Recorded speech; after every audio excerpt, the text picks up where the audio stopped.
Amigo y amiga que me escucha, te habla el anciano gobernante Jaime Zapata y te invitamos a que en la próxima hora nos acompañes a estudiar la palabra de Dios. Quédate con nosotros, quédate y escucha en esta noche y busca tu palabra, busca la Biblia. Abre tu palabra en esta noche para que estudies a los pies de la palabra de Dios, esa palabra que no se equivoca, esa palabra que es eterna, esa palabra que penetra el alma y diciendo los pensamientos hasta el tuétano, hasta el corazón de cada cual. Esa palabra que es útil para salvación, para guiarnos a toda la verdad en la salvación, en la vida eterna. Y en esta noche tenemos el tema, el bautismo de Jesús y el bautismo de Juan.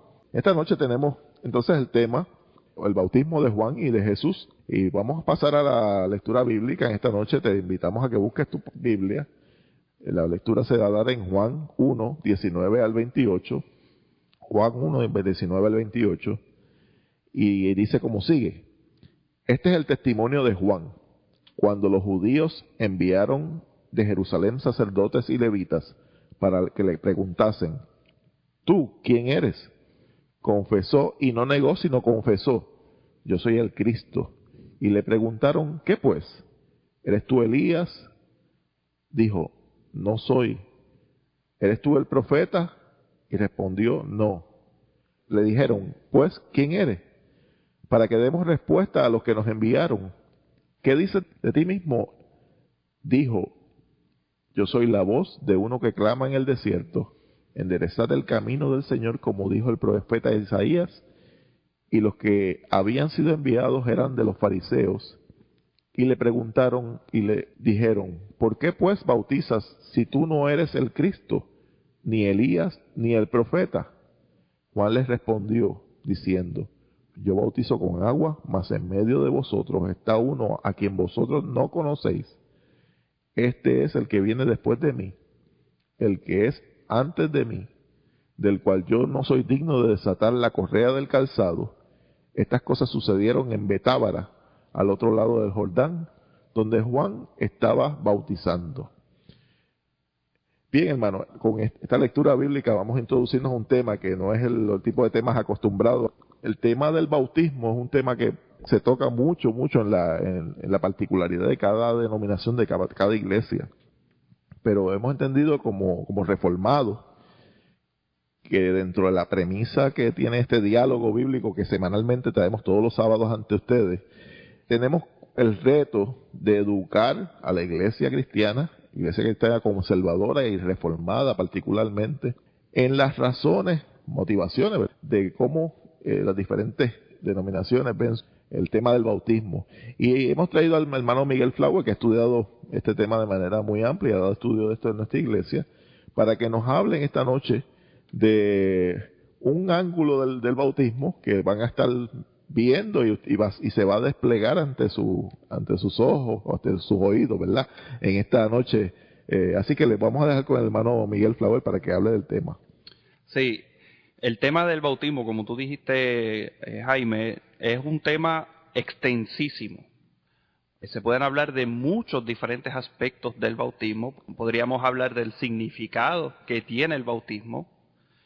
Podríamos hablar de la manera en que se bautiza, el modo del bautismo.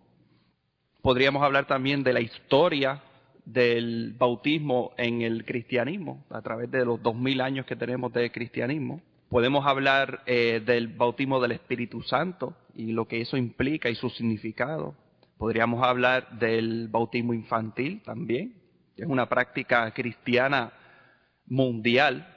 No solamente la Iglesia Católica bautiza infantes, sino que muchos cristianos conservadores bautizan infantes. Particularmente hay más creyentes en el mundo reformados y del protestantismo que bautizan niños que los que bautizan adultos principalmente. Correcto, incluyendo la Iglesia Ortodoxa de Grecia y todo eso. Y las razones por las que bautizan niños no son las mismas razones de la Iglesia Católica. No, para nada. Y eso es importante, eso lo aprendí yo en el seminario reformado, porque cuando uno empieza a estudiar la teología como es, ¿verdad? Y teología sistemática, uno se da cuenta que las tradiciones que existen no, y las tradiciones de bautizo de niños particularmente no tienen nada que ver, o sea, son ajenas a lo que es el bautismo católico. Las razones son puramente bíblicas. Correcto. Y tienen su razón, pero eso es otro estudio aparte, Ese es ¿verdad? otro estudio. También podríamos hablar hay varios pasajes en el Nuevo Testamento, particularmente Romanos 6, Romanos capítulo 6 y 1 Corintios capítulo 10, que hablan del bautismo y que son pasajes que tienen su significado y también son para dar un estudio completo de eso nada más. Uh-huh. Pero en esta noche quisiera hablaros a los radioescuchas del bautismo de Juan y el de Jesús y el significado que eso tenía y particularmente de la manera en que se hacía en ese tiempo, ¿verdad? Primero tenemos que establecer unos cuantos puntos, Jaime. Juan, que lo conocemos como el Bautista, no se inventó el bautismo. Mucha gente tiene esa mala percepción. Juan no es el inventor del bautismo y simplemente porque se le llame el Bautista no significa que él es el originador del bautismo. El bautismo era una práctica extremadamente común entre los judíos desde los tiempos de Moisés. La ley, cuando usted lee, especialmente Levítico, Éxodo, Números, la ley está repleta de ritos de purificación y vamos a ver más adelante cómo el Nuevo Testamento identifica esos ritos como bautismos, ¿verdad? Eso lo veremos más adelante. Otro punto es que el título que se le da a Juan de El Bautista se refiere a que Juan de hecho bautizaba. No significa que fue el primero, como dije antes, en realizar ese rito. Simplemente significa Juan el que bautizaba. Eso es lo que significa Juan el Bautista. Ahora, ¿cómo sabemos? O sea, la Biblia nos indica que Juan no era el originador. O sea, ¿cómo sabemos ese hecho que yo les acabo de decir? Y el versículo clave de nuestro pasaje está en el versículo 25. El versículo 25, los judíos, que eran expertos en la ley, eran enviados de los sacerdotes, fariseos y levitas, ellos le preguntan, ¿por qué pues bautizas si no eres el Cristo, ni Elías, ni el profeta? Si te das cuenta, ellos no se extrañan de que Juan estuviera bautizando. Si Juan estuviera introduciendo un aspecto nuevo o una doctrina nueva, tú puedes estar seguro que le hubieran caído arriba a palos. Pero ellos no se extrañan de que Juan estuviera bautizando. Ellos asumieron que como precisamente Juan estaba bautizando, que de alguna manera tenía que ser o el profeta, o Elías, el reencarnado, o el mismo Mesías, ¿verdad? De modo que, de alguna manera, los sacerdotes fariseos y los levitas, los expertos en la ley, sabían o identificaban las prácticas de bautismo con la venida del Mesías. Eso es lo que se desprende de esa pregunta que le hacen los fariseos. Sí, que regularmente uno lee esa lectura y da por entendido como que eso empieza en la historia bíblica en ese momento y no estamos conscientes de que antes de ya eso era una práctica que viene del Antiguo Testamento y que tenía, y como tú dices, y venía identificada con el Mesías, que es muy importante para lo que vamos a ver hoy. Correcto. Ahora, ¿de dónde ellos sacan esa información? ¿De dónde ellos asumen que como Juan estaba bautizando, tenía que ser el Mesías o Elías reencarnado, ¿verdad? Y eso lo vamos a ver. La verdad es que hay muchísimos pasajes, hermanos, muchísimos pasajes en el Antiguo Testamento que hablan de eso precisamente. Por falta de tiempo, vamos a ver solamente un pasaje que hace la correlación entre el bautismo y la venida del Mesías. Se encuentra en Ezequiel 36, el libro del profeta Ezequiel 36, del 24 al 27. Nuestro hermano Zapata lo va a leer. Y yo os tomaré de las naciones y os recogeré de todas las tierras y os traeré a vuestro país. Esparciré sobre vosotros agua limpia y seréis limpiados de todas vuestras inmundicias y de todos vuestros ídolos os limpiaré. Os daré corazón nuevo y pondré espíritu nuevo dentro de vosotros y quitaré de vuestra carne el corazón de piedra y os daré un corazón de carne. y pondré dentro de vosotros mi espíritu, y haré que andéis en mis estatutos y guardéis mis preceptos y los pongáis por obra. Muy bien. Este pasaje está hablando sobre la era mesiánica, la era en que iba a venir el Mesías. Habla de los tiempos en que el Mesías de Dios iba a irrumpir en la historia humana, ¿verdad? Entonces la palabra, el versículo que quiero que prestéis especial atención es el versículo 25, donde dice, esparciré sobre vosotros agua limpia. Mis hermanos, eso no significa otra cosa que rociar. Y vamos a ver en un momento que esto es precisamente un bautismo. Cuando la Escritura dice esparciré agua, rociar sangre, agua mezclada con ceniza, todo ese tipo de cosas, eso la Escritura está hablando de bautismos. Por lo tanto, los estudiosos judíos sabían que cuando viniera el Mesías prometido, una de las señales sería de que vendría bautizando. Y de hecho, los evangelios nos enseñan, particularmente Juan, de que Jesús bautizaba. No solamente Juan era el que bautizaba, Jesús también bautizaba. Y eso lo vamos a ver también más adelante. Ahora, mencioné anteriormente que la ley de Moisés estaba repleta de ritos de purificación y mencioné que esos ritos precisamente eran bautismo.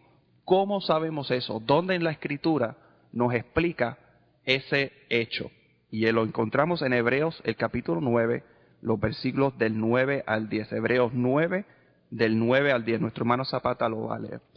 Lo cual es símbolo para el tiempo presente, según el cual se presentan ofrendas y sacrificios que no pueden hacer perfecto en cuanto a la conciencia al que practica este culto, ya que consiste solo de comidas y bebidas, de diversas abluciones y ordenanzas acerca de la carne, impuestas hasta el tiempo de reformar las cosas. Muy bien. Este pasaje habla sobre el hecho de que la ley ceremonial de Moisés, todos esos sacrificios, todas esas fiestas que tenían los judíos, las ofrendas que tenían que traer al altar y al templo, todas las diferentes comidas que ellos tenían, las leyes de dieta que ellos tenían que tener, etcétera, todas esas ceremonias no podían justificar al pecador, no perdonaban pecados, más bien eran símbolos de lo que Cristo haría por nosotros en la cruz, ¿verdad? Ahora, es importante que nos fijemos en la palabra abluciones. Es una palabra rara que hoy en día realmente no se usa mucho. Una ablución, si usted lo busca en el diccionario, te va a decir que una ablución es una acción de purificarse mediante un rito religioso. Pero eso no es importante.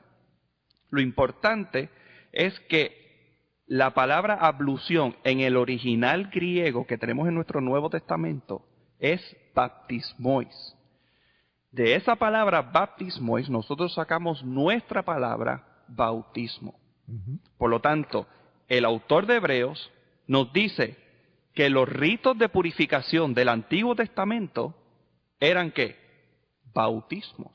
Eso es lo que nos está diciendo el autor de Hebreos. Es interesante que un detalle que hemos consecutivamente repetido aquí en muchos de los estudios que se traen sábado tras sábado, tiene que ver con el detalle de que todo ese montaje, ¿verdad?, de las ceremonias del Antiguo Testamento señalan hacia Cristo.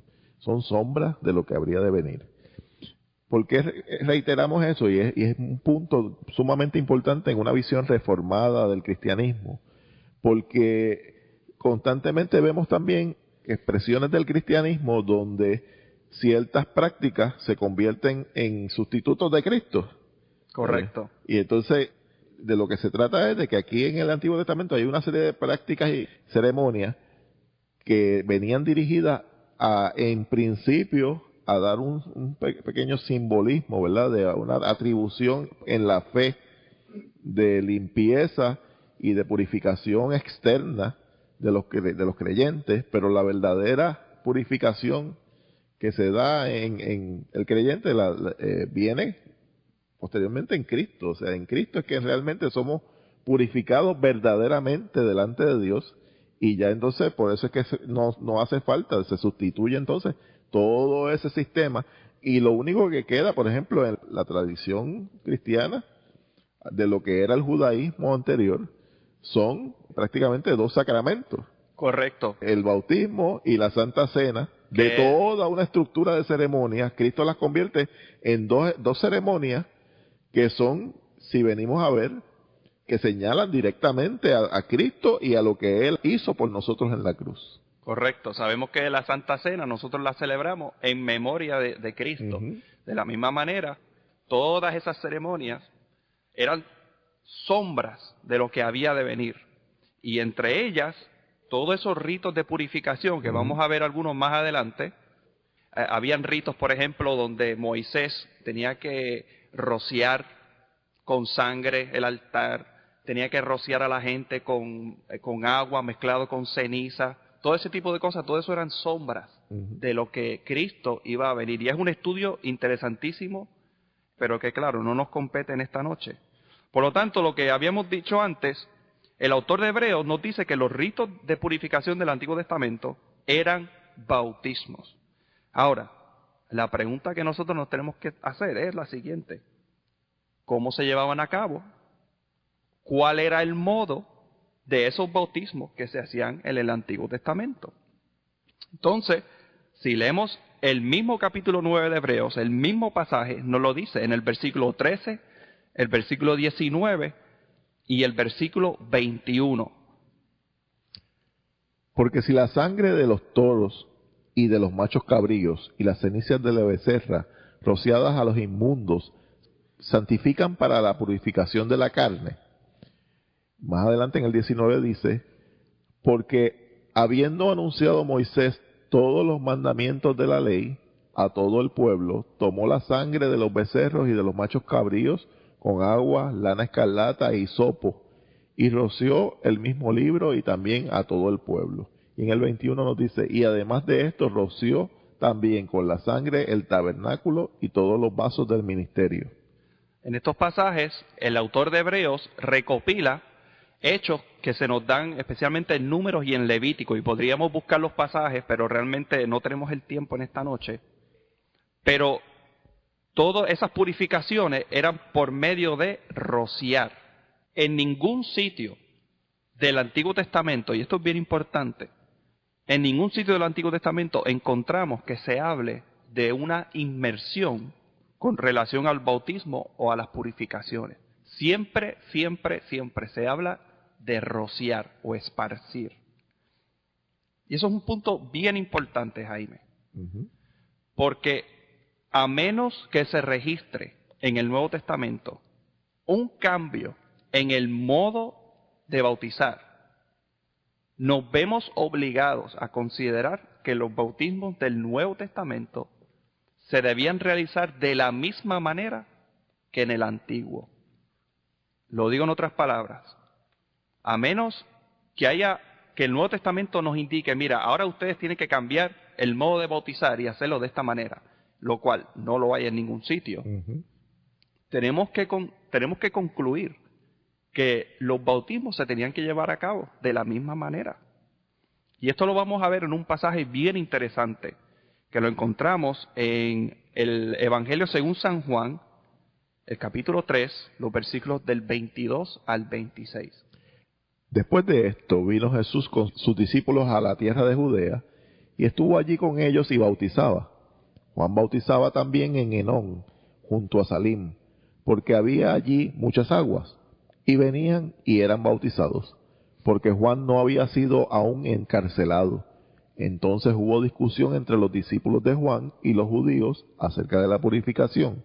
Y vinieron a Juan y le dijeron, Rabí, mira que el que estaba contigo al otro lado del Jordán, de quien tú diste testimonio, bautiza, y todos vienen a él.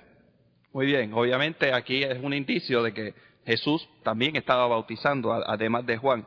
Entonces, eso había provocado una pelea. Yo creo que cuando dice ahí discusión, en realidad era no una confrontación, obviamente, pero estaban discutiendo fuertemente los discípulos de Juan contra los judíos, podemos entender que eran los líderes religiosos, Y la discusión era acerca de la purificación, nos dice el versículo 25.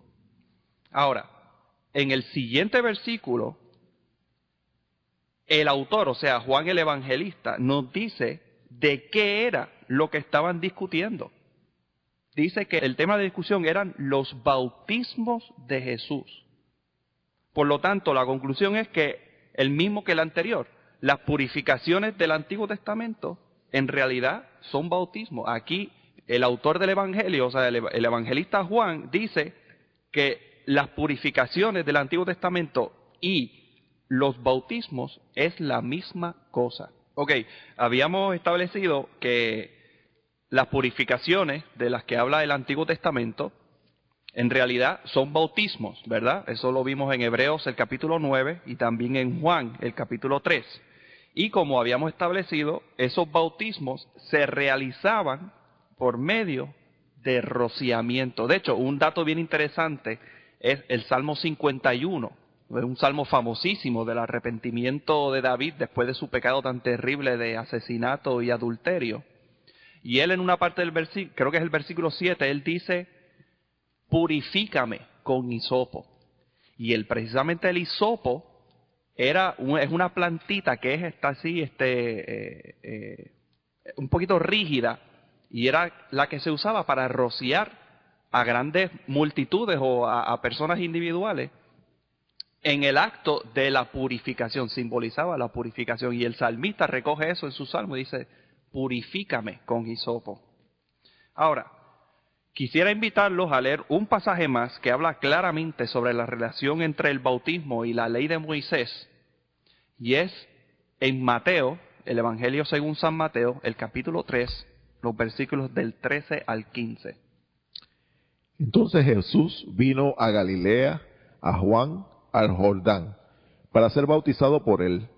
Mas Juan se le oponía diciendo, yo necesito ser bautizado por ti, y tú vienes a mí. Pero Jesús le respondió, deja ahora, porque así conviene que cumplamos con toda justicia. Entonces le dejó. Este pasaje es bien interesante.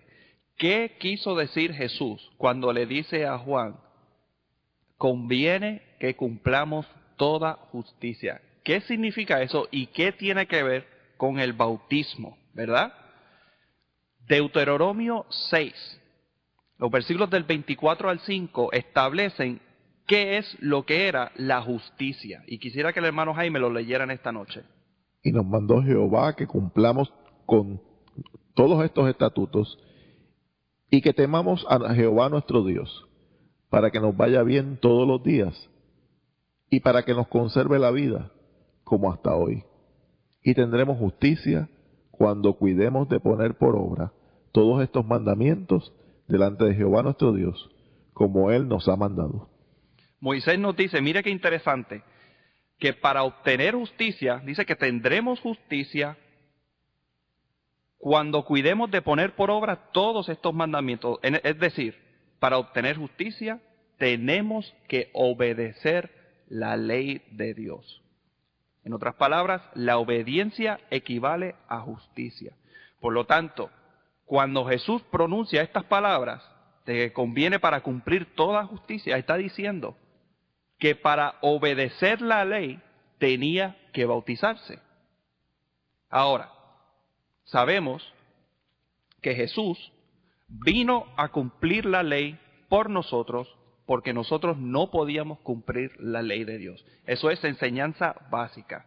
Cristo vino a obedecer al Padre porque nosotros habíamos fracasado. Ese es el concepto teológico de la obediencia activa de Cristo. Correcto. Que hemos dialogado aquí anteriormente de que hay dos aspectos de la obediencia de Jesús, la obediencia activa y la obediencia pasiva.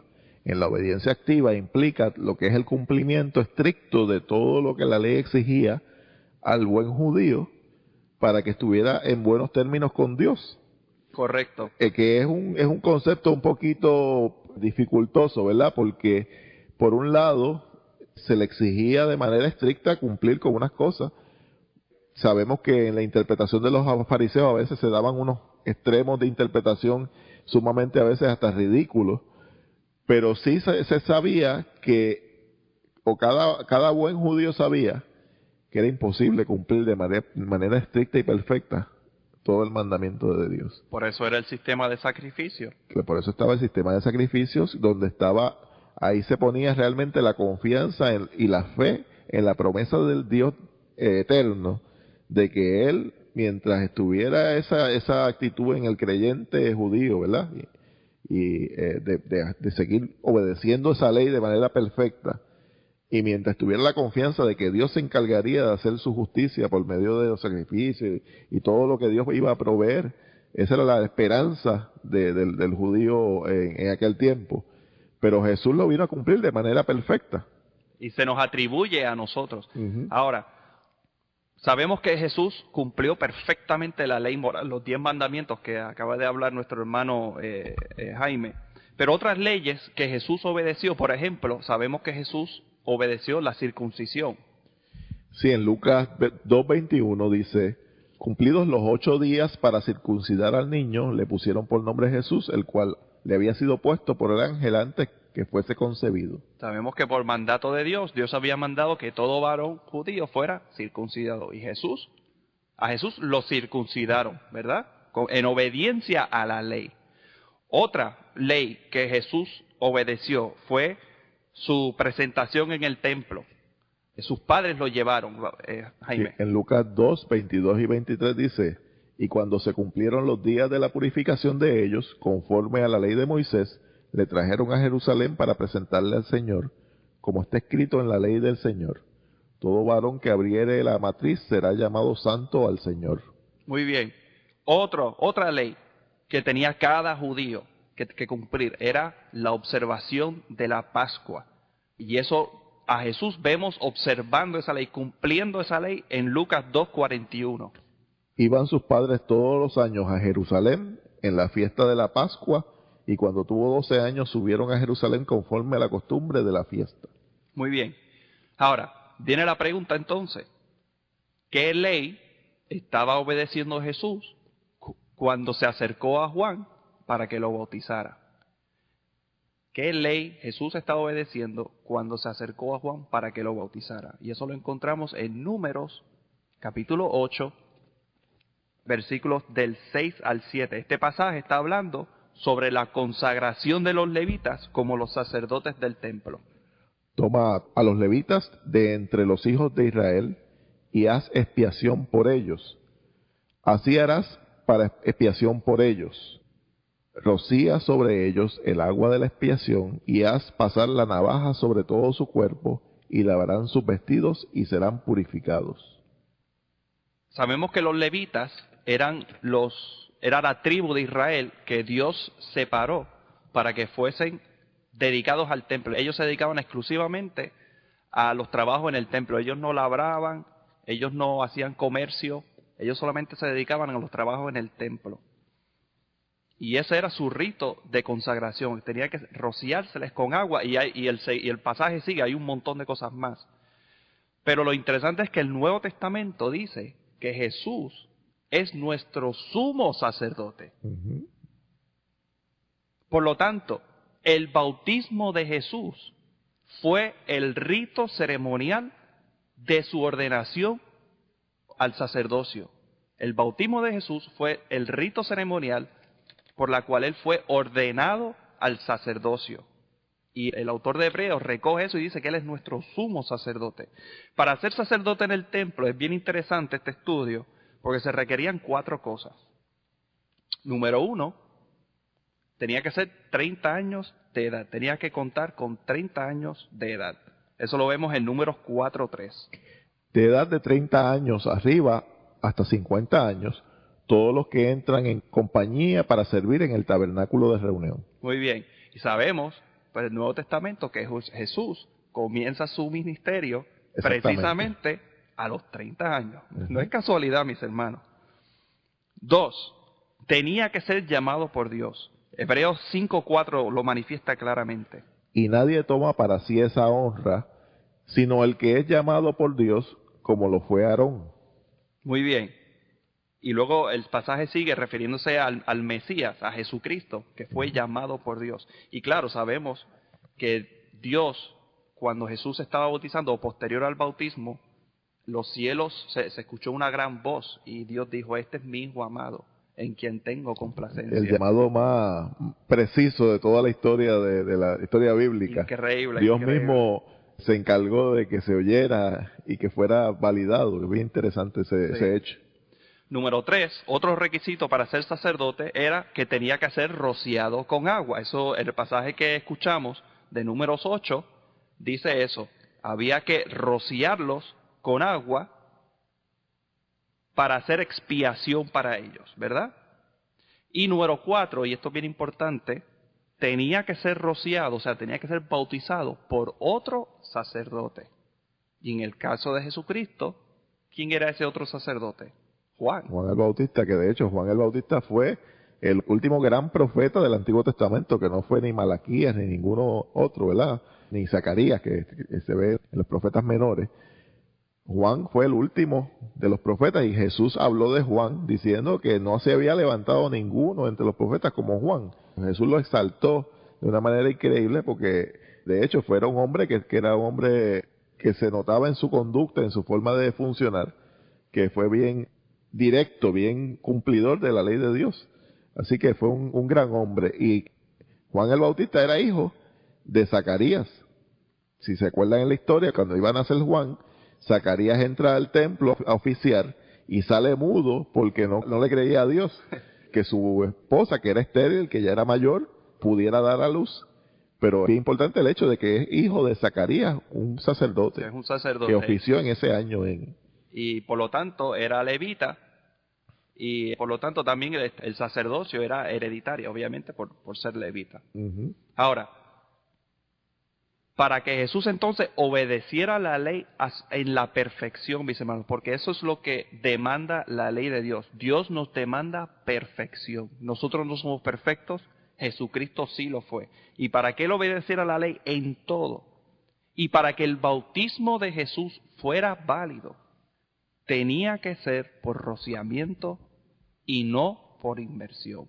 Eso es un punto bien importante, mis hermanos, porque la ley establecía que el sacerdote tenía que ser purificado mediante rociamiento. Y ya hemos visto cómo las purificaciones eran bautismos. Si Jesús hubiera claudicado en un solo de estos requisitos, vamos a poner, si tenía 29 años cuando empezó su ministerio, pues no podía ser sacerdote. Tenía que ser perfecto en todo. Y es bien interesante, ¿verdad?, que cuando él pide, Jesús va a ser bautizado, y lo que tú mencionaste de que pide que era necesario cumplir con toda justicia, el bautismo por el cual, y eso tú lo habías explicado cuando diste el estudio en la iglesia, ¿verdad? El bautismo por el cual se bautiza Jesús no es un bautismo a la manera como nos bautizamos nosotros. Y esto tiene sentido en un sentido, ¿verdad? Jesús no tenía pecado. Correcto. El bautismo por el cual usted y yo nos bautizamos es un bautismo de arrepentimiento. Sí, eso es un punto bien importante, porque el que te bautice Juan no significa que tengas el bautismo de Juan. La Escritura nos explica que el bautismo de Juan era un bautismo de arrepentimiento.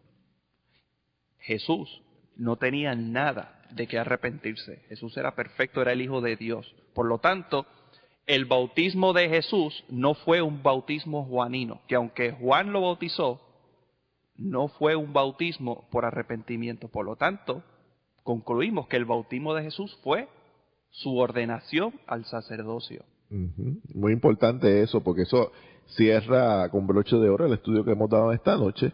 Nuestro hermano Miguel Flower, anciano de nuestra iglesia, trabaja con mucha certeza. Cuando nosotros nos enfrentamos a la tradición de entender que muchas tradiciones implican que solamente el único bautismo valedero es el bautismo de inmersión. Sí, es mucho más amplio y que eso. El concepto, si usted va a la escritura, el concepto escritural no se queda dentro de eso, ¿verdad? Por ejemplo, cuando uno ve las películas de Jesús, yo me recuerdo que uno veía las películas de Jesús y uno se decía para sí mismo, esta película es de corte católico, es de corte protestante, dependiendo de cómo bautizaran a Jesús, ¿verdad? Pero la realidad es, hermano, y por eso es que quisimos traer este estudio, es que hay una línea de pensamiento en la Reforma Protestante acerca de lo que es el bautismo. El modo de bautismo en el Antiguo Testamento era la aspersión, y el modo de bautismo de las iglesias reformadas, por ejemplo nosotros que somos presbiterianos, se bautiza por aspersión. Amigo y amiga que me escuchas, en esta noche te damos las gracias por haber escuchado Púlpitos Reformados. Amigo y amiga que me escucha, te habla el anciano gobernante Jaime Zapata, y te invitamos a que en la próxima hora nos acompañes a estudiar la palabra de Dios. Quédate con nosotros, quédate y escucha en esta noche y busca tu palabra, busca la Biblia. Abre tu palabra en esta noche para que estudies a los pies de la palabra de Dios, esa palabra que no se equivoca, esa palabra que es eterna, esa palabra que penetra el alma y diciendo los pensamientos hasta el tuétano, hasta el corazón de cada cual. Esa palabra que es útil para salvación, para guiarnos a toda la verdad en la salvación, en la vida eterna. Y en esta noche tenemos el tema, el bautismo de Jesús y el bautismo de Juan. Esta noche tenemos entonces el tema, el bautismo de Juan y de Jesús, y vamos a pasar a... Se pueden hablar de muchos diferentes aspectos del bautismo. Podríamos hablar del significado que tiene el bautismo. Podríamos hablar de la manera en que se bautiza, el modo del bautismo. Podríamos hablar también de la historia del bautismo en el cristianismo, a través de los 2000 años que tenemos de cristianismo. Podemos hablar del bautismo del Espíritu Santo y lo que eso implica y su significado. Podríamos hablar del bautismo infantil también, que es una práctica cristiana mundial. No solamente la Iglesia Católica bautiza infantes, sino que muchos cristianos conservadores bautizan infantes. Particularmente hay más creyentes en el mundo reformados y del protestantismo que bautizan niños que los que bautizan adultos principalmente. Correcto, incluyendo la iglesia. La lectura bíblica en esta noche te invitamos a que busques tu Biblia. La lectura se va a dar en Juan 1, 19 al 28. Juan 1, 19 al 28. Y dice como sigue. Este es el testimonio de Juan. Cuando los judíos enviaron de Jerusalén sacerdotes y levitas para que le preguntasen, ¿tú quién eres? Confesó y no negó, sino confesó, yo soy el Cristo. Y le preguntaron, ¿qué pues? ¿Eres tú Elías? Dijo, no soy. ¿Eres tú el profeta? Y respondió, no. Le dijeron, pues, ¿quién eres? Para que demos respuesta a los que nos enviaron. ¿Qué dices de ti mismo?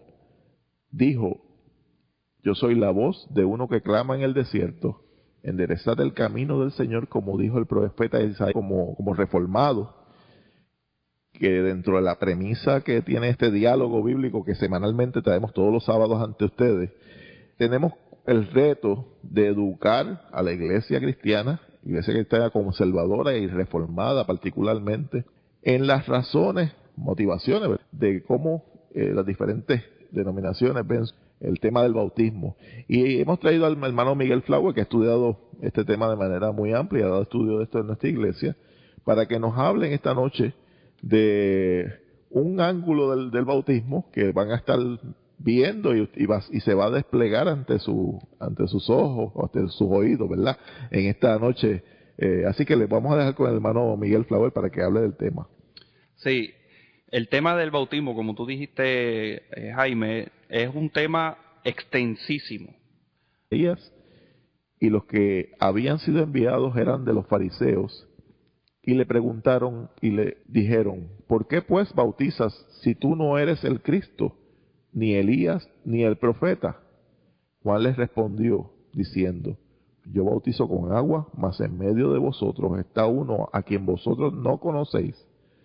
Este es el que viene después de mí, el que es antes de mí, del cual yo no soy digno de desatar la correa del calzado. Estas cosas sucedieron en Betábara, al otro lado del Jordán, donde Juan estaba bautizando. Bien, hermano, con esta lectura bíblica vamos a introducirnos a un tema que no es el tipo de temas acostumbrados. El tema del bautismo es un tema que se toca mucho en la particularidad de cada denominación, de cada iglesia. Pero hemos entendido